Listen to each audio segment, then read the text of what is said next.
নাম হচ্ছে শফিক, নাম শুনেন নাই? শুনছেন তো? সোশ্যাল মিডিয়া তোলপাড়, বলতে গেলেও খারাপ লাগছে। এই শফিক এ দিন দিন এমন কাজ করছে যে কিছুদিন আগে আমরা কিছু মাস আগে দেখেছি তার বিবিকে কেন্দ্র করে, বয়স হয়নি, জি বয়স হয়নি, সে কেন্দ্র করে একটা সোশ্যাল মিডিয়াতে তোলপাড় হলো। দ্বিতীয়ত আবার বান্ধবীর সঙ্গে মানে খারাপ নেচার, এটা কুসম্পর্ক, এটা বহিঃপ্রকাশ হলো। কিন্তু এটা অ্যাকচুয়ালি আলেমদের বলার উদ্দেশ্য তাকে অপমান করার জন্য নয়। এই যে নোংরা বর্বরতা, শুধু তাই নয়, আজকে যত চ্যানেল আমরা দেখতে পাচ্ছি, বিশেষ করে যতগুলো চ্যানেল আছে, এই চ্যানেলগুলোর মধ্যে সবাই ছোট ছোট ছেলেদেরকে নিয়ে সিনেমা নাটক তৈরি করা হচ্ছে, করা হয় না? এই নাটকগুলো যে আমরা করছি ছেলেরা, এই ছেলেগুলো নাটক করে করে করে করে আমাদের বর্তমান ছেলেগুলো বদমাশ মানে বদমাশে পরিণত হচ্ছে।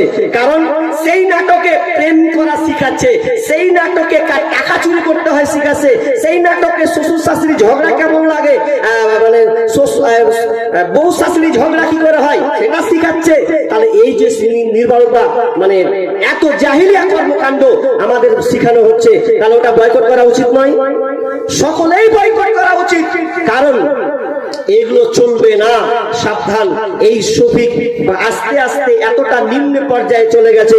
আলেম ওলামা প্রতি বছর জলসার মাধ্যমে, খুতবার মাধ্যমে হুঙ্কার দেয় যে আপনার ছেলেদেরকে খবরদার, আপনারা এই শফিকের ভিডিওগুলো বা তার সাথীগুলো যারা বানায় তাদের ভিডিও দেখা চলবে না, আপনি ছেলেদেরকে এড়ান। কিন্তু আমরা এড়াচ্ছি? জি এড়াচ্ছি না। যদি না এড়ান, হতে পারে আজ তারা এমন ভিডিও বানাচ্ছে, ভবিষ্যতে এর চাইতে নোংরা ভিডিও বানাবে না, এর কোনো মানে নাই, বানাতে পারে, কি নিশ্চয়তা আছে? জি এখন যদি ছোট থেকে বর্বরতা হয়, তো লাইফ তার পরের বছরগুলোতে কিভাবে তারা বানাবে আল্লাহু আলাম। তাহলে আমরা কি করে এগুলো সাপোর্ট করি? খবরদার, সাপোর্ট করা যাবে না, এগুলোকে বয়কট করতে হবে। ছেলে মেয়েদেরকে এগুলো থেকে মানে দূরে রাখতে হবে। আমি বলছিলাম যে 2 নাম্বার, আপনি পাপীকে আপনি ঠেকান, বলুন তাকে সতর্ক করার জন্য, তখন আপনি গীবত করতে পারবেন। নাম্বার 3 নম্বর গীবত করা যায় কিভাবে? গীবত করা যায়